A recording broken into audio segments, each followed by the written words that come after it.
Mark's announcement has made sure 2025 is the year for trust and safety.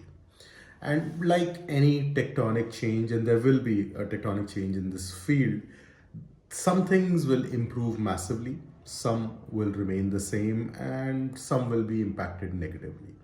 Having said that, let's look into what is going to improve. So, the bottom line is the current content moderation scenario sucks. It's basically the way it has been put is very primitive, almost 20 years old.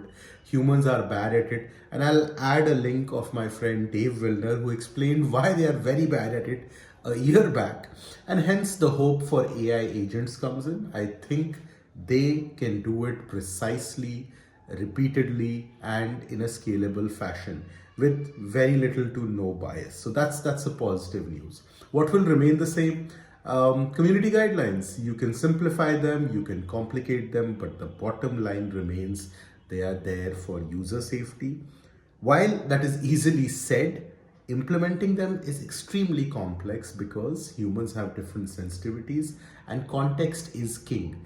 Context keeps on changing very quickly depending upon your scenario. So the solution over there, which has been recommended for over a decade and a half, I personally have written multiple reports on this: hyper local community guidelines, ensuring that local laws are respected, and practicing them across the globe could be a solution to look into.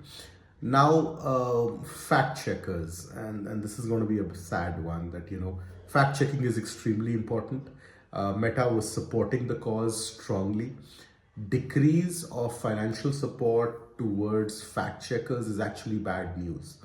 When we look into platforms like Instagram, Facebook, WhatsApp, which are so popular, they also are infested by malicious content and fake news. And community guidelines, community notes, that's a bad one, Mark. Elon himself has written that they are changing the algorithm on X because there's too much negativity. Community notes is not going to work. It's a bad product for fact checking or for doing any sort of a discussion, especially on platforms which are infested by bots. So that's not a good one to go by. Altogether, I hope we are able to make new strides in user safety. We are able to implement better technology, and we are able to emphasize on trust and safety with ensuring free speech. Free speech is extremely important, and one has to draw a balance where free speech is getting into harmful speech. And this is something that needs to be understood and implemented. So, super excited, and everybody in trust and safety, welcome to 2025. Lots of work to be done.